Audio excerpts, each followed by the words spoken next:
Good evening, ladies and gentlemen. And as you probably can tell, this is election season. And tonight we're going to have a discussion with Lorinda Visnick, who is running for school committee at large. Yes. Yeah. And this is TBR, and I'm George Binns. So, Linda, I guess it's not working out as they originally planned because, as I understand it, they created this position of school committee at large, which is representing, in your case, it'll be wards 4, 5, and 6. And that was to add 2 more people to the school committee to lighten the load. And right now, there's nobody running for 1 and 2. So that didn't quite work out. The load will not be lightened unless those seats get filled. That's true. So we have a lot of time still, though. Yeah, as you mentioned before the discussion started, that you were originally scheduled for Ward 6 also, but somebody is going to run for that one. So, Mr. John Taylor. So John, I've known John since our children were in middle school, Briscoe, when we had a Briscoe. Yeah. Our children were at Briscoe together, and he was the treasurer of the PTO. And so John has always been involved in helping different candidates with their campaigns, and I'm excited that he has decided to run for Ward 6. Yeah. So now that we've got 2 semi-at-large, I like that. Well, let me interrupt you there and say, do you know why they're semi-at-large versus at-large? Historically, long ago, before I lived here, our charter did have 2 other school committee positions that were at-large. Oh, really? Yeah. But they were wide open. And what people tell me, in particular, my friend Mary Grant, who has a ton of political experience, what she tells me is that those 2 seats were frequently, most often, filled by people from 4, 5, and 6. So you had these 2 at-large positions, and then that gave you unequal representation because you had 2 extra people from 4, 5, 6, and not a person from 1, 2, 3. So the rewrite of the charter this time aimed specifically to correct that previous problem. Yeah, well, that worked out okay, yeah. So there was a rhyme or reason to it, okay. Yeah. Well, that's part of the problem of trying to find out when, something happens, why did that happen? Right. Yeah. Right. Institutional knowledge is hard to come by. Yeah. Sometimes. And right now, I guess the issues are coming down to, at a very contentious year with the strike. And so I guess the first question is going to be, is this animosity over, or is something lingering on that we need to, the school committee needs to work on, or what? Right. So I'd say we have a couple different layers at which we could examine that. And one layer is the school committee itself, right? And the other layer is I'll lump the school committee in with the school administrators and say, quote unquote, administration, with the teachers union. I do believe there's some animosity remaining. If you watch the school committee meetings, you'll hear me say that. Our community needs to do some healing. Yeah. And so our body also, I think that it's healthy to not have unanimous votes. I say that a lot, and I say that about the city council as well. However, at some point in time, maybe you do feel personally attacked, or it's difficult to be the only person in the room voting no, or voting yes, and everybody else voting no. And so every year, the school committee has a retreat, and we try to work on our own group dynamics. And so I think that will remain important.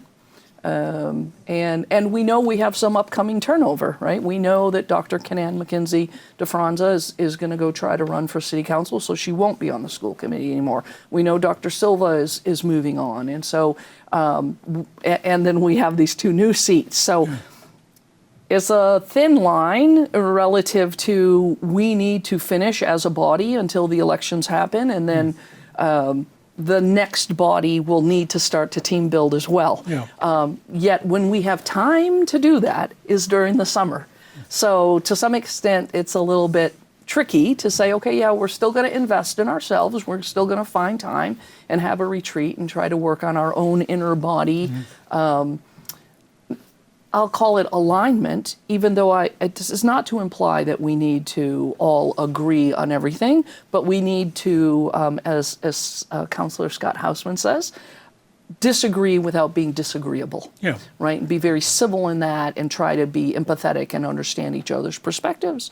And the relative to the bigger conversation, I do think I sat with some wonderful educators who had some of my children in the past and did a little, I don't know how much social worker background you have, but we talk about processing and what are you feeling, how are you feeling, what's still lingering for you. And so, yeah, I do believe that there are some lingering things, and I think there's that saying about time heals all wounds, Yeah. but I also think that people need to be very intentional in their what is bugging you?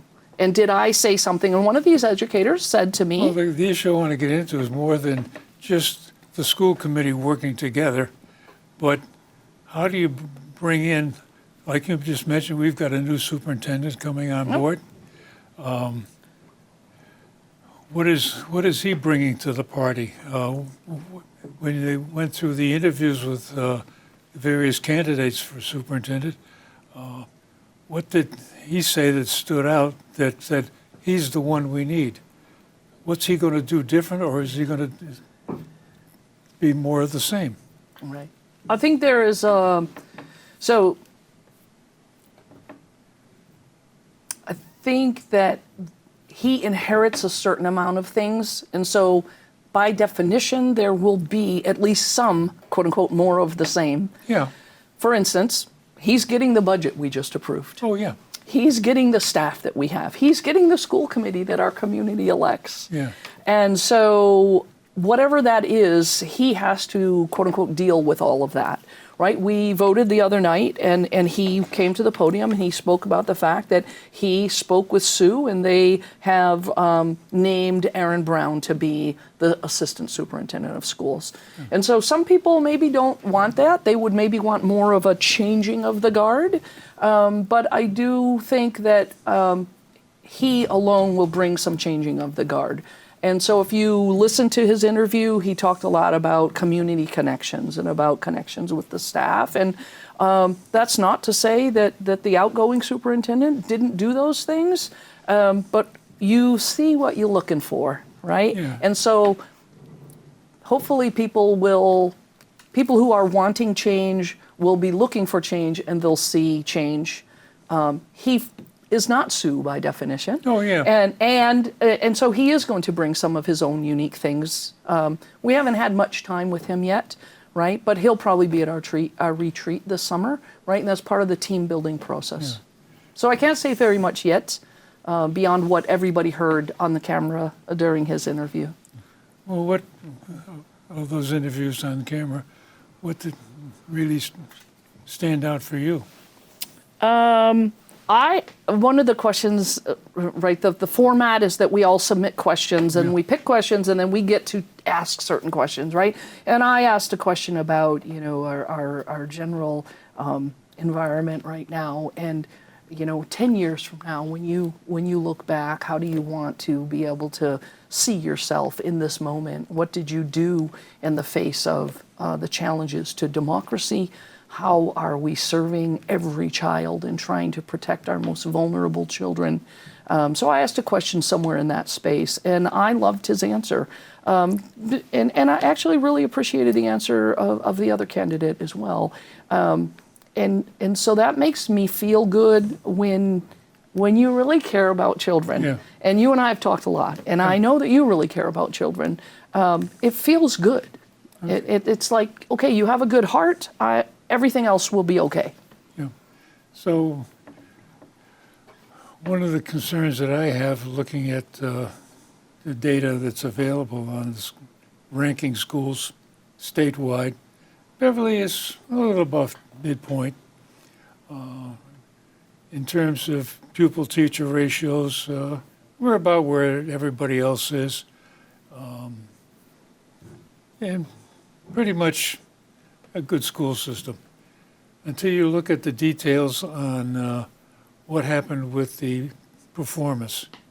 And at the middle school level, there's a dip in both reading capability and math. And it recovers a little bit in the high school, but not much. So if you look at those kind of scores, Beverly is mediocre at best. So one of my concerns is, what are we going to do essentially to recover from COVID? Everything's blamed on COVID. So, okay, I'll accept that as being the thing. But at the same time, what are we going to do different? So COVID's been over 3 years now. Right. So I think that there are a number of things we can talk about. We can talk about Chapter 70 funding. We can talk about the addition to Chapter 70, which is often called Student Opportunity Act, SOA.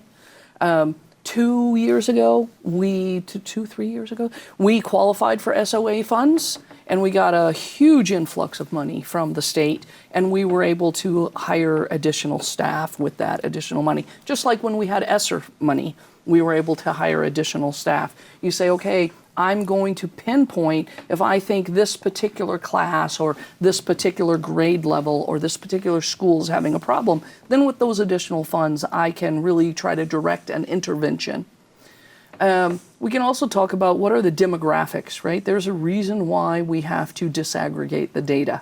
Because as you say, if you look at the general data, it looks, all of the world is a bell curve. Yeah.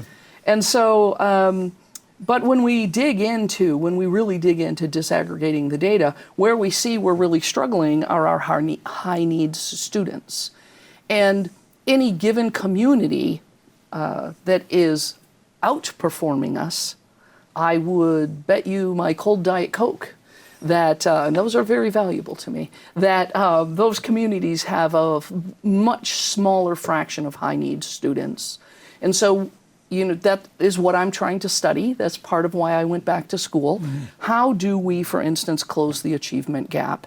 And we see in the data, and we see anecdotally, that children who are coming out of poverty, regardless of their race, now there is a high correlation with race and poverty, but children coming out of poverty are behind in school before they even reach our doors. Yep. And so we talk about how do we then overcome that. And from a social science point of view, right, there's a lot of theories.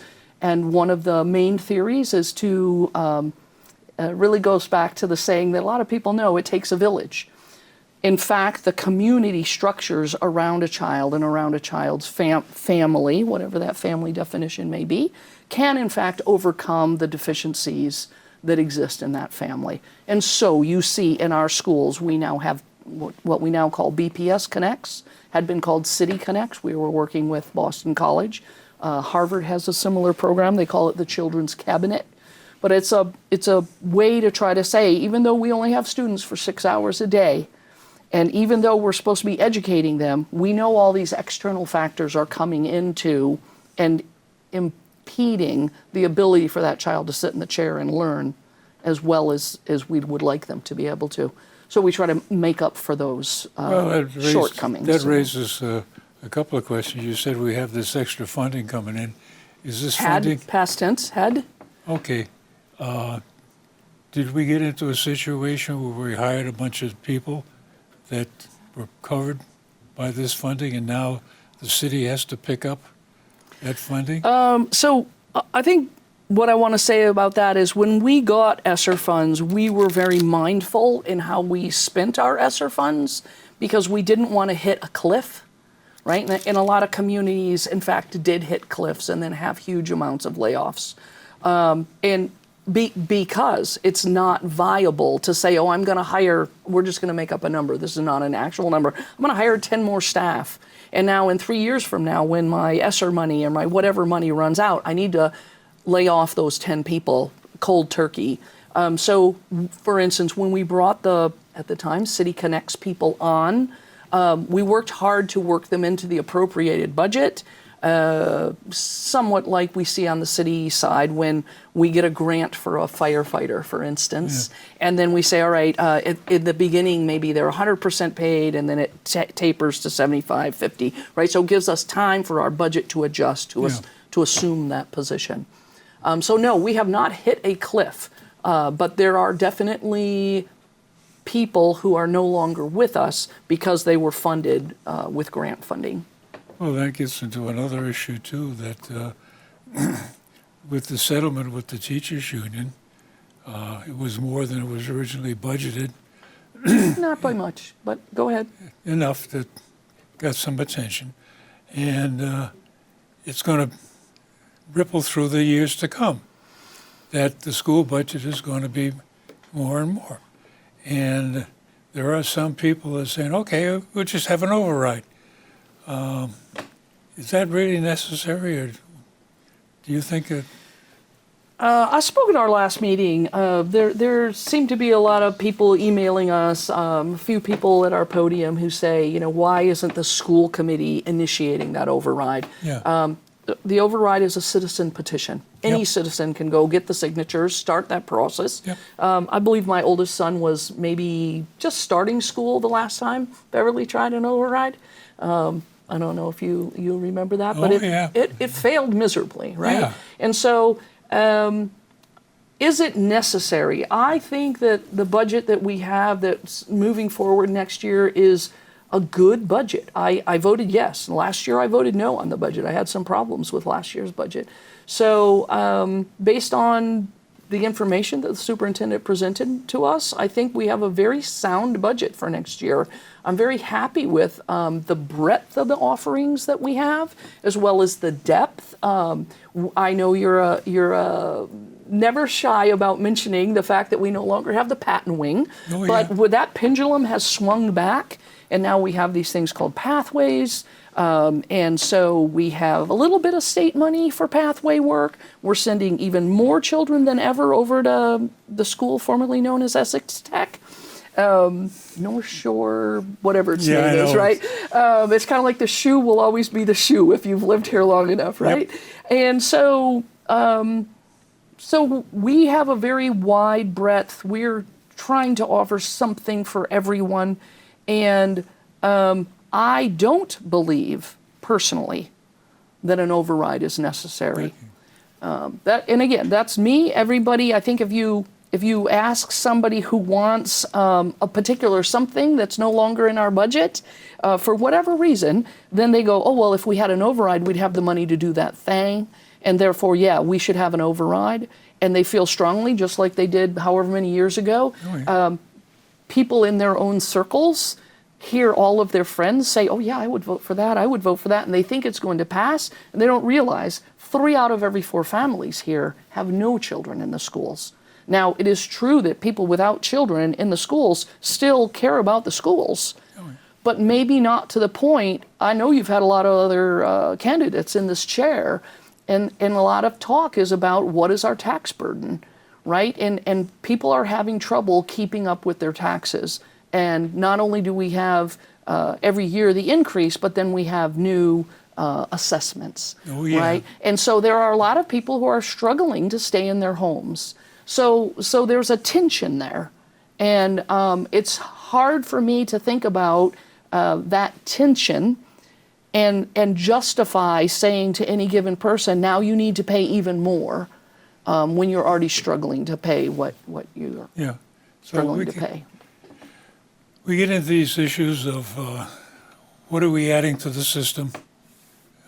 Again, there's a fundamental problem that not achieving much over 50% of any of the reading and math all through the system. In the elementary, middle school, and high school, they're all low. So something needs to be done there. And yet at the same time, the state just came across, oh, we got some extra money because of the millionaire tax. And they get into a bind that, well, we can't spread that around too far. It's got to stay in education and transportation. Right. So they went through and figured out what to do with a couple of $1 million. And one of the things that came out of it that I particularly like is they're talking more about what you call these pathways, where they're now advocating for regular high schools and middle schools too, probably, to take up some more tech-related subjects. I firmly believe that a kid should come out of school and be able to drive a nail straight and put a screw in and all that kind of stuff. And at the same time, you get into some of these other practical issues, like how do you balance a checkbook and how do you get a loan, especially if you want to go to college and you got to borrow money. What are you getting into? So all these fundamental practical things seem to get lost in the shuffle, and yet at the same time, some of what I consider different motivations, for instance, AI is coming across the web all the time. And I had a discussion with one of the gentlemen at the Y about there's a program for teachers that they can put a document into this program and figure out, or the program will figure out what % of the document is AI and what is real. So I think we're getting into a situation where people are going to have to learn how to use it because it's there. It's just like the web. It's just like nowadays nobody goes out and gets a copy of Encyclopedia Britannica and reads that thing, you know. Yeah. Or a thesaurus. Yeah, Right. yeah, or better, yeah. They don't go to the sources. Right. There's too many of them. And then even encyclopedias, and then there's Google, and you keep going on about this. And Google now says when you call up something, AI produced. So we're into it. And at the same time, I've started to wonder about things like, should students get credit for their foreign language requirement by taking a computer program language? I do like that idea, and I think you and I maybe have talked about that. We've Maybe talked maybe about not on your show, but maybe at Yeah. some corner where we run into each other, Yeah. right? I do believe that, and in full disclosure, my first degree is in computer science, and there are multiple different languages in which you can code, and the more languages you can code, the more valuable you are as a coder to an employer. And so the base intelligence of I know how to build a piece of software, I know how to think about the logic from start to end, I know how to build my conditional statements and have redundancy, etc. All of that is incredibly valuable, and I would absolutely support that. I think where we run into problems is where we run into some challenges Yes. is that we have a state level Department of Ed, and then we, for now, have a federal Department of Ed. So, I don't get to make the rules at all those levels, and that part of the reason why I'm going back to school, because how do we make those rules? We pass policy. And so what is good policy? What are the directions we should be going? Who is thinking about those things? I think that I want a seat at that table, and that's why I'm doing what I'm doing right now. So basically we get into the situation that the world is changing, and how much of these changes do we institute in the schools? I was going to say inflict, but that's the wrong word to use. But at the same time, got to keep up. Right. I think that relative to AI, I think a lot of people, and I'm old, okay? And when I was in college, I studied AI. And so AI has been around a long time. Yeah. And what people maybe don't realize is that, every day they probably come across AI, and they have been coming across AI. So spell checkers are a form of AI. Yeah. The weather forecast is a model that's predicting that something's going to happen, and we've had weather forecasts for however long. Yeah. So I think that the pain point right now that a lot of people are struggling with is Any given professor, any given teacher says you can't use AI to do your homework. You have to do your own reading. I don't want you to ask Google to summarize this article for you. I want you to read it, to ingest it, to feel it, and then report back out. But I think that the tendency is to want to do more. We want to do more. We want to do it faster. Yeah. So let's leverage AI. Let it help me understand those things faster. And a lot of times we feel that pressure, I need to do it faster, because we're just in this environment that more is better. Yeah. And more is not necessarily better, right? Yeah. And we say, I need to pass this test. So help me learn this stuff faster. Well, why do we feel the pressure to need to pass a test versus to learn? Yeah. Right? And which brings us back to the standardized testing and who's scoring where and who against whom are we measuring ourselves. Mm-hmm. So that is a very complicated, right? The state of Massachusetts voted to not make MCAS a graduation requirement anymore, right? People in general are against standardized testing. So it's ironic then that they want to hold it up and say, well, why aren't we doing better?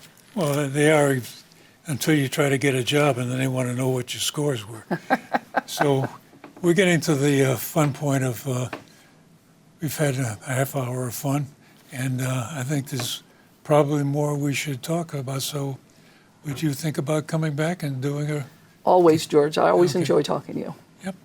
And you are still running for school committee at large for wards 4, 5, and 6, and Yes. wish you the best of luck with it. Thank you. And ladies and gentlemen, thank you very much for joining us this evening. And as I've mentioned many times, if you've got a comment, my email address is available at the credits, and send me a note. And if you've got a longer statement to make, there's room for you here at the table. And thanks again for joining us, and stay tuned. We're obviously going to do more.